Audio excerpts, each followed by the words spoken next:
மாற்கு நற்செய்தி 5ஆம் அதிகாரம். அவர்கள் கடலுக்கு அக்கரையில் இருந்த கெரசேனர் பகுதிக்கு வந்தார்கள். இயேசு படகை விட்டு இறங்கிய உடனே தீய ஆவி பிடித்த ஒருவர் கல்லறைகளில் இருந்து அவருக்கு எதிரே வந்தார். கல்லறைகளே அம்மனிதரின் உறைவிடம். அவரை எவராலும் ஒரு பொழுதும் சங்கிலியால் கூட கட்டி வைக்க முடியவில்லை.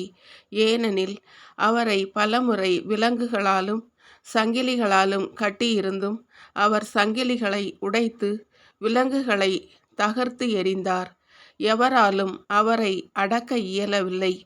அவர் இரவு பகலாய் எந்நேரமும் கல்லறைகளிலும் மலைகளிலும் கூச்சலிட்டு கொண்டிருந்தார். தம்மையே கற்களால் காயப்படுத்தி வந்தார். அவர் தொலைவில் இருந்து இயேசுவை கண்டு ஓடி வந்து அவரை பணிந்து, இயேசுவே, உன்னத கடவுளின் மகனே, உமக்கு இங்கு என்ன வேலை? கடவுள் மேல் ஆணை, என்னை வதைக்க வேண்டாம் என்று உரத்த குரலில் கத்தினார். ஏனெனில் இயேசு அவரிடம், தீய ஆவியே, இந்த மனிதரை விட்டு போ என்று சொல்லியிருந்தார். அவர் அம்மனிதரிடம், உம் பெயர் என்ன என்று கேட்க, அவர், என் பெயர் இலேகியோன், ஏனெனில் நாங்கள் பலர் என்று சொல்லி அந்த பகுதியில் இருந்து தங்களை அனுப்பிவிட வேண்டாமென்று அவரை வருந்தி வேண்டினார்.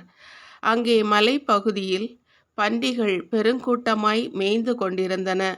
நாங்கள் அப்பன்றிகளுக்குள் புகும்படி எங்களை அங்கே அனுப்பிவிடும் என்று தீய ஆவிகள் அவரை வேண்டின.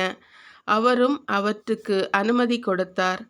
பின் தீய ஆவிகள் வெளியேறி பன்றிகளுக்குள் புகுந்தன. ஏறக்குறைய 2000 பன்றிகள் அடங்கிய அந்த கூட்டம் செங்குத்து பாறையிலிருந்து கடலில் பாய்ந்து வீழ்ந்து மூழ்கியது. பன்றிகளை மேய்த்து கொண்டிருந்தவர்களோ ஓடிப்போய் நகரிலும் நாட்டுப்புறத்திலும் இதை அறிவித்தார்கள். நடந்தது என்னவென்று பார்க்க மக்கள் வந்தனர். அவர்கள் இயேசுவிடம் வந்தபோது, பேய் பிடித்திருந்தவர், அதாவது இலேகியோன் பிடித்திருந்த அவர் ஆடை அணிந்து அறிவு தெளிவுடன் அமர்ந்திருப்பதைக் கண்டு அச்சமுற்றார்கள். நடந்ததை பார்த்தவர்கள் பேய் பிடித்தவருக்கும் பன்றிகளுக்கும் நேரிட்டதை அவர்களுக்கு எடுத்துரைத்தார்கள். அப்பொழுது அவர்கள் தங்கள் பகுதியை விட்டு போய்விடுமாறு இயேசுவை வேண்டிக் கொண்டார்கள். அவர் படகில் ஏறியதும் பேய் பிடித்திருந்தவர் தாமும் அவரோடு கூட இருக்க வேண்டும் என்று அவரை வேண்டிக் கொண்டார். ஆனால் அவர் அதற்கு இசையாமல் அவரை பார்த்து, உமது வீட்டிற்கு போய் ஆண்டவர் உம்மீது இரக்கங்கொண்டு உமக்கு செய்ததையெல்லாம் உம் உறவினருக்கு அறிவியும் என்றார். அவர் சென்று இயேசு தமக்கு செய்ததையெல்லாம் தெக்கப்போலி நாட்டில் அறிவித்து வந்தார். அனைவரும் வியப்புற்றனர். இயேசு படகேறி கடலை கடந்து மீண்டும் மறுகரையை அடைந்ததும் பெருந்திரளான மக்கள் அவரிடம் வந்து கூடினர். அவர் கடற்கரையில் இருந்தார். தொழுகைக்கூட தலைவர்களுள் ஒருவரான யாயீர் என்பவர் வந்து அவரை கண்டு அவரது காலில் விழுந்து, என் மகள் சாகுந் தருவாயில் இருக்கிறாள். நீர் வந்து அவள் மீது உம் கைகளை வையும். அப்பொழுது அவள் நலம் பெற்று பிழைத்து கொள்வாள் என்று அவரை வருந்தி வேண்டினார். இயேசுவும் அவருடன் சென்றார். பெருந்திரளான மக்கள் அவரை நெருக்கிக் கொண்டே பின்தொடர்ந்தனர். அப்போது 12 ஆண்டுகளாய் இரத்தப்போக்கினால் வருந்திய பெண்ணொருவர் அங்கு இருந்தார்.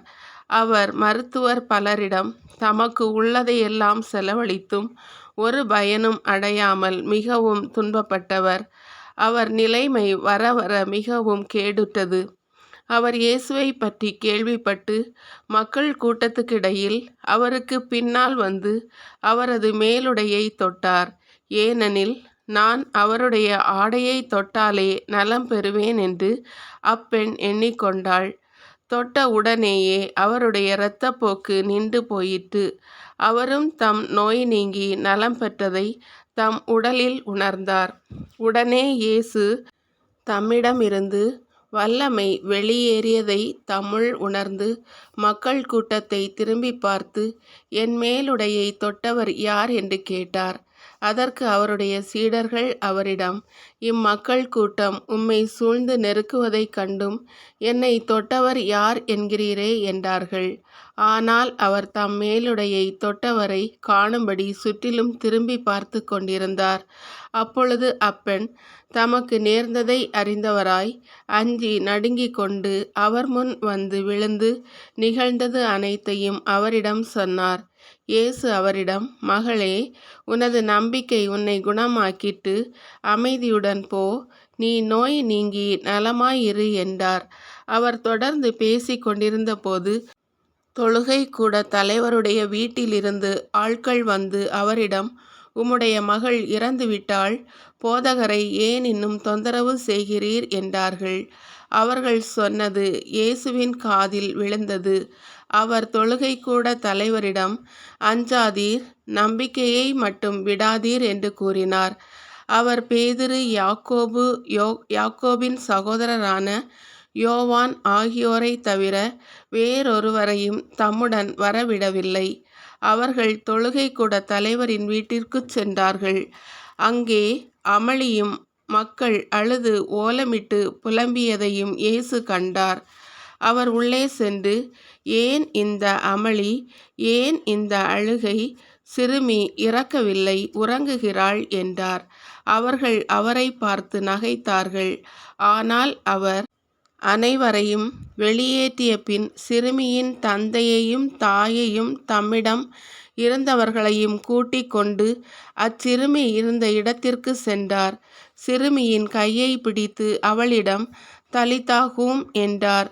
அதற்கு சிறுமி, உனக்கு சொல்லுகிறேன், எழுந்திடு என்பது பொருள். உடனே அச்சிறுமி எழுந்து நடந்தாள். அவள் 12 வயது ஆனவள். மக்கள் பெரிதும் மலைத்து போய் மெய் மறந்து நின்றார்கள். இதை யாருக்கும் தெரிவிக்க கூடாது என்று அவர் அவர்களுக்கு கண்டிப்பாய் கட்டளையிட்டார். அவளுக்கு உணவு கொடுக்கவும் சொன்னார்.